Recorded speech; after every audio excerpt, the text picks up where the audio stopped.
Vamos começar aqui. Bom dia, gente. Bom dia. Bom dia, Ralf. Bom dia. Vamos dar início aqui, né, a segunda parte do capítulo 1, né? O que eu faria se tivesse $1 milhão?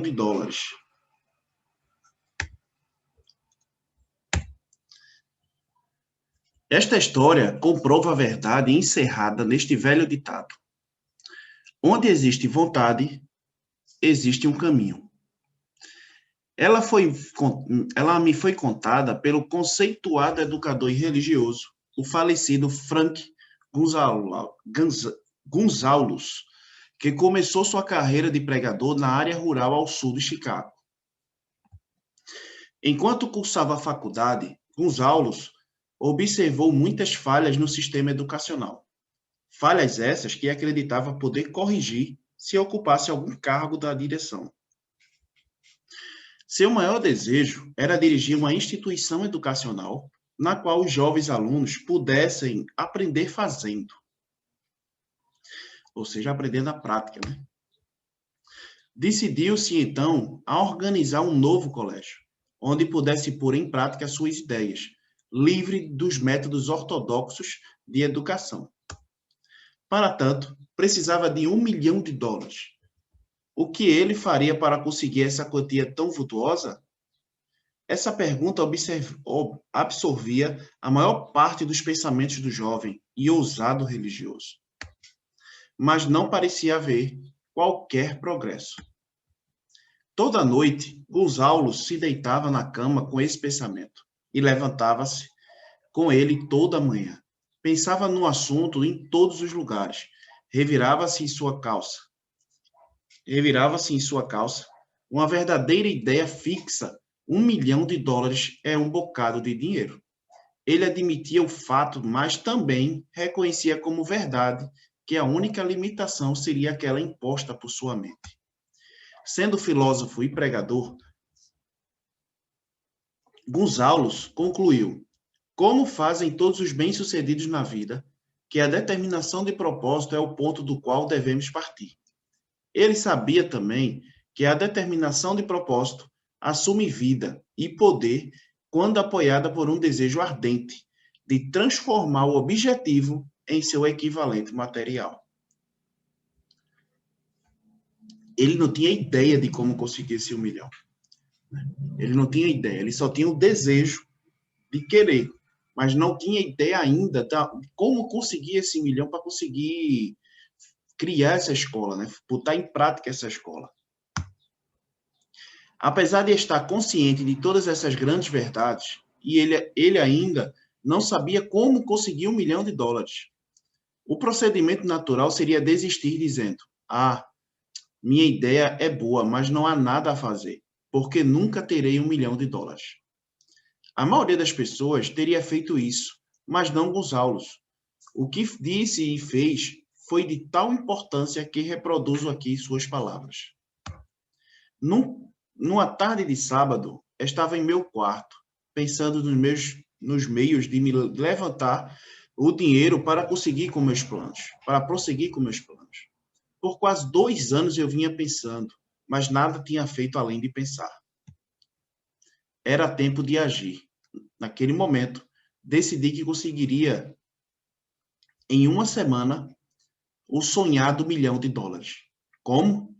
Não estava preocupado com isso. O mais importante era a decisão de obter o dinheiro dentro de um prazo específico. E naquele momento, fui tomado por uma estranha sensação de segurança, algo que nunca havia experimentado.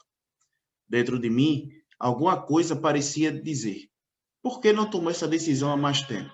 O dinheiro estava esperando você. As coisas começaram a acontecer rapidamente. Liguei para os jornais e anunciei que faria um sermão, na manhã seguinte, sobre o tema o que eu faria se tivesse $1 milhão.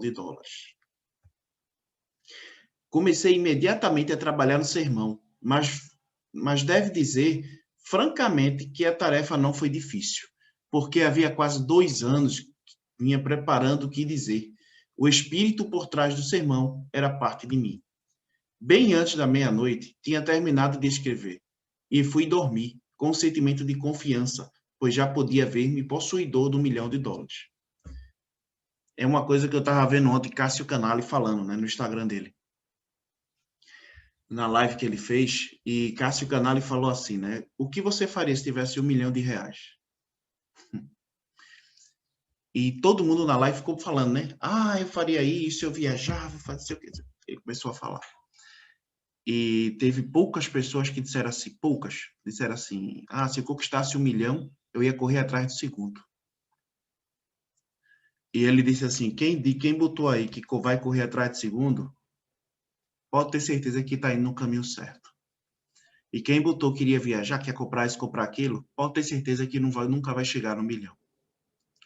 O grande segredo de conquistar o seu milhão é você ter foco, determinação e não sair do seu foco. De você conseguir o milhão e correr atrás do segundo, de correr atrás do terceiro, do quarto, do quinto, do sexto, e assim você ir. Porque quando você consegue o primeiro, consegue o segundo, terceiro, quarto, quinto, enfim, que passa, depois disso já não vai ser nem tanto o dinheiro, mas é o gosto de estar fazendo o que você faz. É o gosto de estar trabalhando, de fazer o que você faz, é tão importante que o dinheiro já fica mais em segundo plano. Tá? Que o seu gosto é pelo trabalho e você acaba gostando do que faz. E quando você gosta do que faz, você não para por nada. Seja lá o que você faz, seja lá como você faz, mas você mantém o seu trabalho, você mantém o foco. E muitas pessoas, se você perguntar aí fora, as pessoas não sabem o que fazer com R$1 milhão. Aqui ele fala de $1 milhão, mas se você for para fazer esse tipo de pesquisa, as pessoas não sabem o que fazer com R$1 milhão. Oi, Nádia. Bom dia, tudo bom? Tudo. E as pessoas não sabem o que fazer com R$1 milhão, né? Eu não sei vocês, se eu chegasse aqui e perguntasse, o que será que Fabi vai fazer com R$1 milhão se ela ganhasse hoje 1 milhão? Hoje, quando ela visse a conta dela, tivesse lá R$1 milhão na conta dela, né? Então, assim, uma coisa é ela ganhar esse dinheiro. Outra coisa é ela fazer o que ela tem que fazer, né? E correr atrás, dar certo, e começar a entrar dinheiro, e ela começar a ver o primeiro 1 milhão dela entrar na conta daqui a um ano, e ela poder dizer assim, caramba, eu vou galgar mais e vou conquistar mais. Né? A partir do momento que Fabi conquista e volta atrás, e diz assim, não, agora eu vou descansar, já consegui meu 1 milhão, né? Vou realizar meu sonho, vou fazer isso, fazer aquilo, fazer aquilo, fazer aquilo, e resumindo, ela acaba perdendo o foco do serviço que ela fez para conquistar esse 1 milhão. Né? E o grande questão está aí. Né? Então, eu falei isso porque eu lembrei muito ontem da live. Eu lembrei ontem da live de Cássio Canali. Né? Eu lembrei ontem da live. E foi interessante, porque bateu com o estudo de hoje. Né? O que você faria com R$1 milhão? E eu lembrei, caramba, eu estudo de amanhã, o que eu faria se eu tivesse $1 milhão? E foi muito interessante a live dele por conta disso. Né? Ele quebra alguns paradigmas. Muitos paradigmas ele quebrou ontem. E um deles é esse, né? Que muitas vezes a gente vê as pessoas, isso aí só pensa em dinheiro, isso aí já é tão rico, para que mais? E a gente não entende o porquê. Muitas vezes não é o dinheiro, é mais o trabalho que ele tem. Ele se tornou tão prazeroso o que ele faz, né? O trabalho que ele faz, o que ele executa, que ele não está nem se preocupando tanto com o dinheiro mais, porque ele já tem muito. Ele só quer continuar fazendo o que ele faz, somente.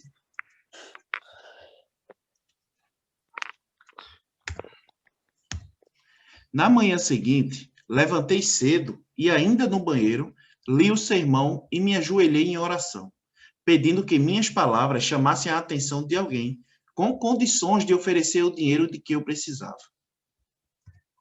Enquanto rezava, tive novamente aquela certeza de que o dinheiro estava a caminho.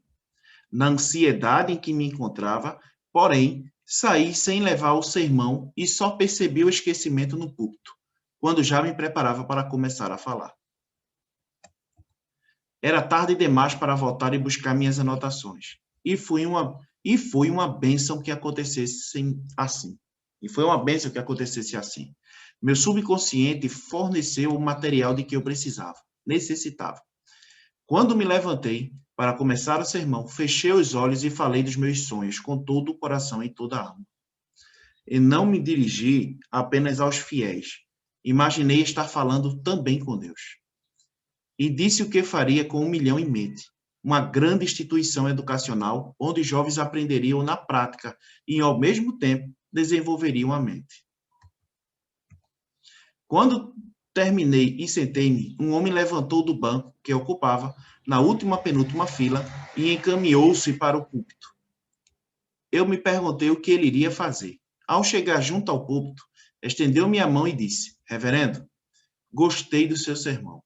Acredito que o senhor poderia fazer tudo o que disse que faria se tivesse $1 milhão. Para provar que creio no senhor e no seu sermão, se vier ao meu escritório amanhã pela manhã, eu lhe darei $1 milhão. Meu nome é Philip Armour. O jovem Gonzalez foi ao escritório do Sr. Armour, que lhe passou às mãos $1 milhão. Com esse dinheiro, ele fundou o Armour Institute of Technology, um instituto de tecnologia Armour. Olha só. Era uma quantia que a maioria dos religiosos passava a vida inteira sem jamais ver. No entanto, o impulso do pensamento por trás do dinheiro foi criado em uma fração de minuto na mente do jovem pregador. $1 milhão necessários surgiu como resultado de uma ideia. Por trás dela, havia um desejo de que o jovem Gonzalez vinha se acalentando. Havia quase 2 anos. Observe este fato importante. Ele conseguiu o dinheiro no prazo de 36 horas após ter tomado em sua mente a decisão definitiva e ter elaborado um plano. Não havia nada de novo ou diferente no pensamento vago e na frágil esperança do jovem Gonzalez em conseguir $1 milhão. Outros antes dele, e muitos desde então, tiveram pensamentos parecidos. Mas houve algo de muito especial e diferente naquele sábado memorável. Quando tomou a decisão, afastou a incerteza e disse determinado: eu terei esse dinheiro dentro de uma semana. 2 coisas aqui para destacar, né? Ele conquistou isso, por mais que ele diga, determinei em uma semana. Mas já foi 2 anos que ele vinha pensando numa estratégia. 2 anos que ele vinha buscando e não sabia como. 2 anos. Né? E quando ele conseguiu elaborar um plano, dizer assim, não, eu vou conquistar, ele não tinha nenhuma dúvida que iria conquistar. A confiança dele era tremenda. Ele sabia que iria conquistar aquilo. Né? Então, quando você tem um foco, tem uma meta, tem um plano, né, de adquirir o conhecimento que ele poderia conhecer ali. Não, no sermão, vou falar tudo que eu tenho para falar. Enfim, ele usou a estratégia que ele tinha para usar. Tá? Ele não sabia como isso iria ajudar ele. Né? Não é à toa que aqui ele diz que ele chamou a imprensa. Né? Ele chamou a imprensa para poder ver esse sermão dele. No entanto, o que deu resultado foi alguém que estava ali na igreja, que se levantou e disse, não, eu vou te ajudar. Então, a maneira que ele conquistou foi com muita determinação. E mesmo após 2 anos, ele não desistiu. Acho que fica grande e deixa aí, né? Muitas vezes a gente quer as coisas, quer resultados para a hora, né? A gente muitas vezes quer resultado, eu comecei, eu quero agora. E muitas vezes não é assim que funciona. Muitas vezes você pode ter um resultado no 1º, 2º, 3º, 4º, 5º mês. Não significa que vai ser isso direto. É preciso ter o foco, é preciso ter a determinação que você começou. E isso você não pode esquecer do porquê. Né? O porquê é muito importante. Por que você começou isso? Por que você teve essa iniciativa? Então, para que você não esqueça do real motivo que você está fazendo aquilo. Né? Para que você não desista. Porque se fosse outro no lugar dele, ele com 2 anos ele não desistiu. Mas tem gente que com muito menos não teria desistido há muito tempo atrás, antes de 1 ano. Então, ele manteve a perseverança, ele acreditou que conseguiria. Em 2 anos e 36 horas após isso, 2 anos e 36 horas, ele conseguiu conquistar o que ele tanto queria. Parece que Deus se coloca ao lado do homem que sabe exatamente o que quer, se ele está determinado a conseguir exatamente aquilo. Além do mais, o princípio pelo qual Gonzalez conseguiu seu $1 milhão ainda vive. e está à sua disposição. Essa lei universal é tão executável hoje quanto era o jovem pregador, quanto era quando o jovem pregador fez uso dela com tão bons resultados. Este livro descreve em detalhes os 13 passos dessa grande lei e sugere como usá-los.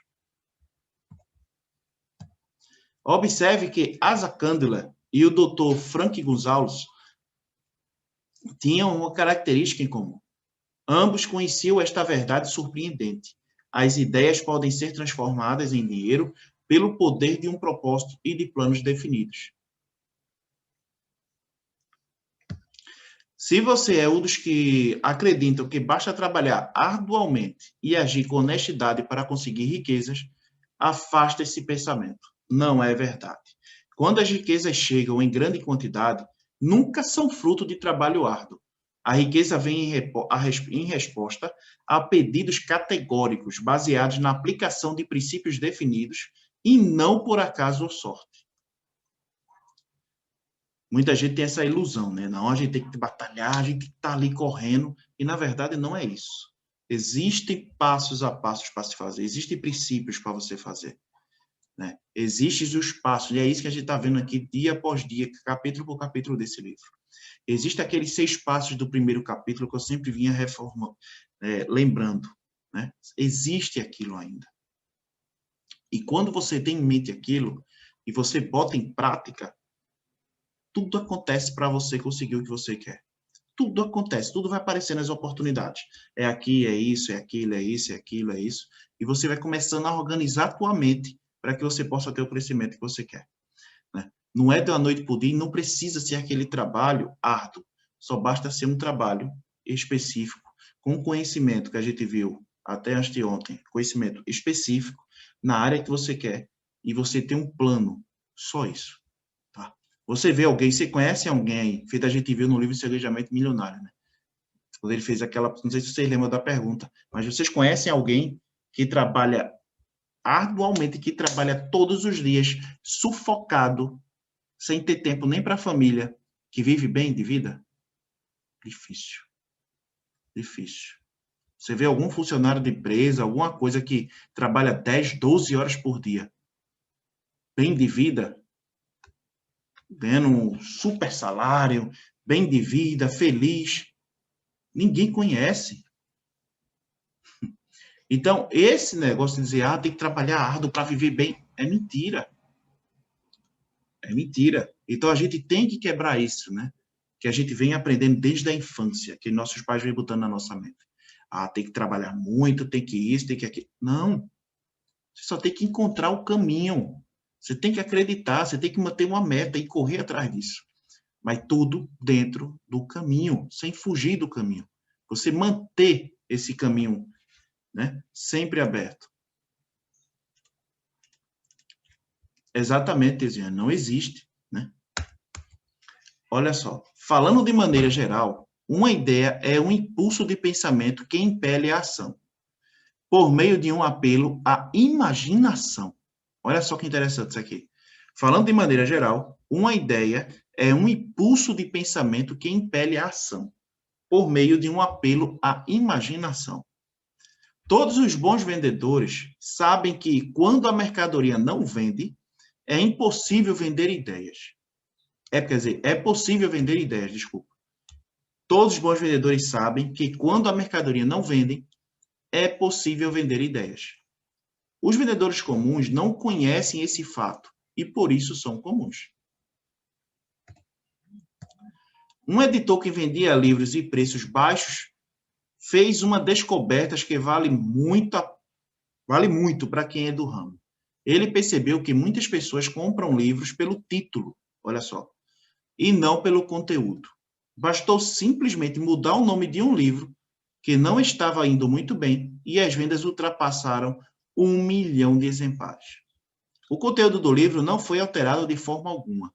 Ele apenas trocou a capa com um título que não vendia e colocou uma nova, com outro título de maior apelo popular. Por mais simples que isso possa parecer, foi uma ideia, foi uma imaginação. Não existe um preço padrão para ideias.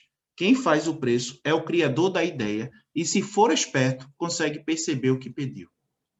Consegue receber o que pediu. A indústria cinematográfica fez um grande número de milionários. A maioria deles é formada por pessoas que não criam, mas têm imaginação para reconhecer uma boa ideia quando a encontram. O meio radiofônico é outro celeiro de milionários, já que falta lá gente imaginativa. Vai ganhar dinheiro quem descobrir ou criar novos e mais úteis programas de rádio, que possibilitem um melhor aproveitamento por parte dos ouvintes. O patrocinador. Essa pobre vítima que paga atualmente pelo entretenimento, em breve tomará consciência das ideias, pedindo algo em troca do dinheiro investido. Aquele que conseguir atrair o patrocinador e oferecer programas de utilidade pública vai enriquecer no setor. Cantores e apresentadores que hoje poluem o ar com piadinhas e risinhos tolos cederão lugar a verdadeiros artistas, que interpretarão programas cuidadosamente planejados para divertir e servir a mente dos ouvintes. Eis aí um campo de ótimas oportunidades, pedindo socorro e protestando pela maneira como vem sendo mal trabalhado por falta de imaginação. Assim, acima de tudo, o rádio precisa de novas ideias. Se esse novo campo de oportunidades interessa a você, talvez possa beneficiar-se da seguinte questão. Os programas de rádio mais bem-sucedidos serão aqueles voltados para a formação de audiências compradoras e não de audiências ouvintes.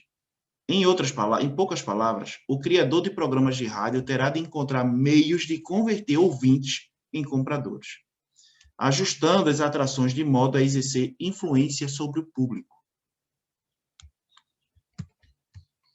Os patrocinadores estão ficando cansados de comprar conversas superficiais baseadas em declarações inconsistentes. Eles querem, e logo estarão exigindo, provas de que os programas humorísticos fazem milhões de pessoas rirem com gosto. Mas os comediantes também podem vender mercadorias. É aquilo, né? Quando você vê, né? Fazendo uma piada ali no programa e de repente está com a marca de algum produto na mão dele, aparecendo ali na filmagem, né? E o ator tomando, comendo algum tipo de produto com a marca na mão. Queira ou não, ele está vendendo aquela mercadoria. Ele está passando a imagem que aquele produto é bom, é gostoso, é bom, né? E as pessoas que assistem acabam que quem gosta do ator, quem gosta do programa, acaba comprando aquela mercadoria. Caramba, eu vou comprar isso aqui, eu vi no programa tal. Quantos produtos vocês não compraram porque viu algum canal, algum programa fazendo, ou comendo, ou mostrando? Caramba, eu vi isso aqui, tal pessoa na televisão estava comendo isso aqui, estava tomando isso aqui. Eu vou comprar para ver se é bom. E você acaba comprando.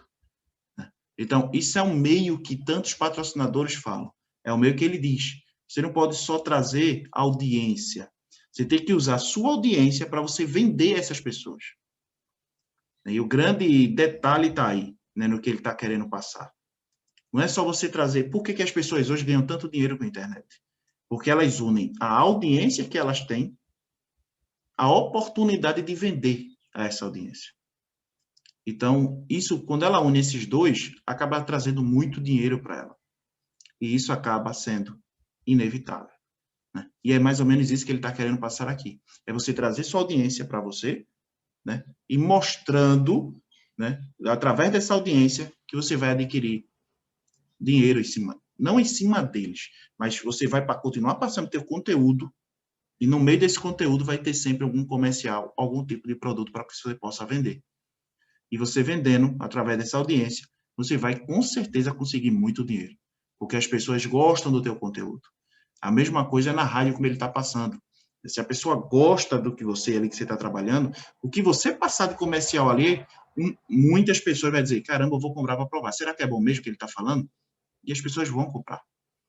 Então, no mercado hoje, principalmente no mercado digital, seja lá qual área for, quem souber fazer isso melhor vai se dar bem, né? Olha só. Outro aspecto que deve ser compreendido pelos que pensam em entrar nesse campo de oportunidades é que os anúncios veiculados pelo rádio, devem ser produzidos por publicitários que deem às peças um tratamento completamente diferente daquele adequado à propaganda impressa. Os antigos locutores aprendem a ver ideias. Com as novas técnicas de publicidade aplicadas ao meio radiofônico, o profissional precisa interpretar um texto escrito em termos de som. O autor precisou de 1 ano de trabalho e muitos milhares de dólares para aprender isso. O rádio, no momento, está mais ou menos onde estava o cinema quando Mary Pickford e seus cachinhos apareceram na tela pela primeira vez. Há muito espaço no rádio para quem sabe produzir e reconhecer ideias. Se esses comentários sobre as possibilidades do rádio não lhe despertaram ideias, é melhor esquecer. A sua oportunidade reside em outro campo. Se os comentários mexeram com você, ainda que de leve, então vá em frente, pois poderá achar a ideia de que precisa para desenvolver uma carreira. Eu acho que esse exemplo da rádio é para a gente entender muita coisa. Eu acho que dá para a gente trazer para a gente muitas ideias, principalmente essa parte de audiência.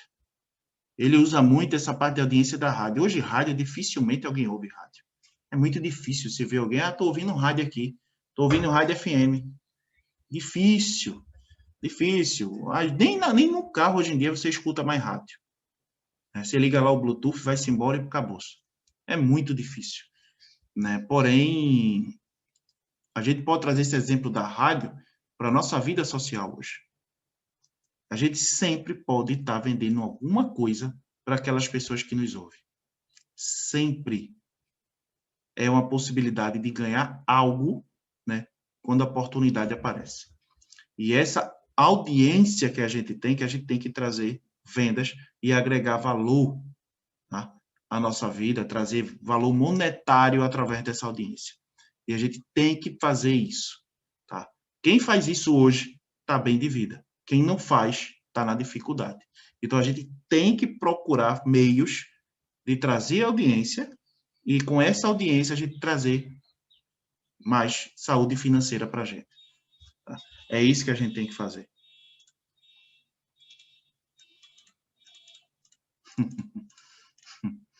Foi. E é um curso que, no final do estudo, eu vou falar, que ontem eu tive enfim, deixa eu acabar aqui o estudo que eu vou falar um pouquinho. Se você não tem experiência em rádio, não desanime. André Carnegie sabia muito pouco sobre siderurgia. Ele mesmo me disse isso, mas empregou 2 dos princípios descritos nesse livro. E o negócio do aço rendeu-lhe uma fortuna. A história de praticamente todas as grandes fortunas começa no dia em que o criador e o vendedor de ideias se juntam e trabalham em harmonia. Carnegie se cercou de gente capaz de tudo o que ele podia fazer. Indivíduos que criaram ideias e as colocaram em prática, gerando uma riqueza fabulosa para Carnegie e para eles mesmos. A oportunidade consistiu na minha boa sorte em encontrar e receber a cooperação de Adrian Carnegie. Naquela ocasião, Carnegie plantou em minha mente a ideia de organizar os princípios de realização em uma filosofia de sucesso. Olha só.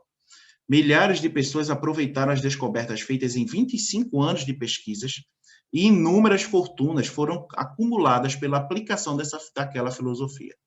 O começo foi simples. Tratava-se de uma ideia que qualquer um poderia ter desenvolvido. A oportunidade favorável chegou por intermédio de Carnegie.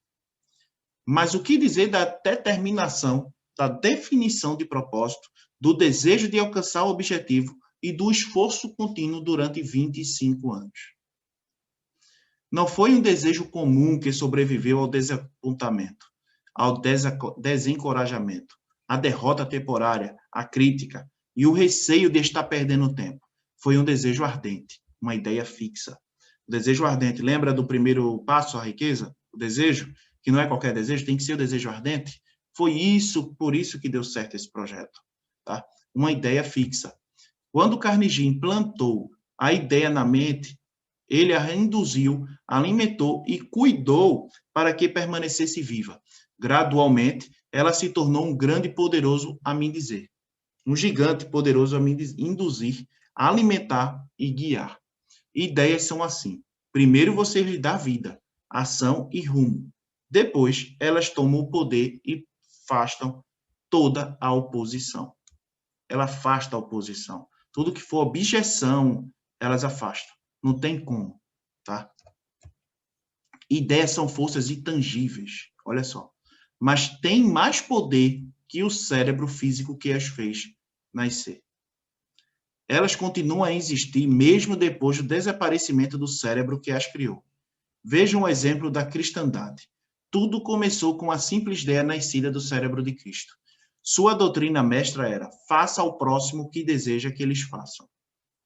Ou seja, né? Faça aquilo com os outros que você quer que faça com você. Né? Faça o bem ao próximo. Cristo voltou ao lugar de onde veio, mas sua ideia permanece. Algum dia, ela poderá crescer, adquirir vida própria, e então terá realizado o mais profundo desejo de Cristo. A ideia vem se desenvolvendo há apenas 2000 anos. Vamos lhe dar tempo. Encerrando aqui, a riqueza vem em resposta a pedidos categóricos, e não por acaso ou sorte. O sucesso não exige explicações. O fracasso não aceita desculpas. Olha só que interessante. E até agora, a gente viu os passos em direção à riqueza, né? A gente já viu desejo, fé, autossugestão, conhecimento específico e hoje a gente concluiu imaginação. Olha só que interessante. A gente já viu 5 passos. Né? Se você quer rever, gente, reveja. Mas não deixem de fazer esses 5 passos. É essencial. Tá? É essencial. Quando você une isso aqui, não tem como, gente. Se você ver qualquer história de pessoa de sucesso no mundo, qualquer uma, e você for analisar sua biografia, ou seja, sua história, de como ele chegou até ali, vocês vão perceber que todos os passos que a gente está vendo nesse livro foi praticado. Não tem como. Se você for analisar friamente, você vai perceber que todos os passos foram utilizados. Tá? E amanhã, o capítulo 6, planejamento organizado, a materialização do desejo em ação. O 6º passo em direção à riqueza. Planejamento organizado. É algo que a gente vai ver amanhã. Beleza? Encerramos aqui o estudo de hoje. Eu espero que vocês tenham gostado. Eu acredito que sim, porque destrava muita coisa quando a gente vê na prática a imaginação, que é que a gente pode trazer para a gente. Né? E que Deus abençoe vocês aí.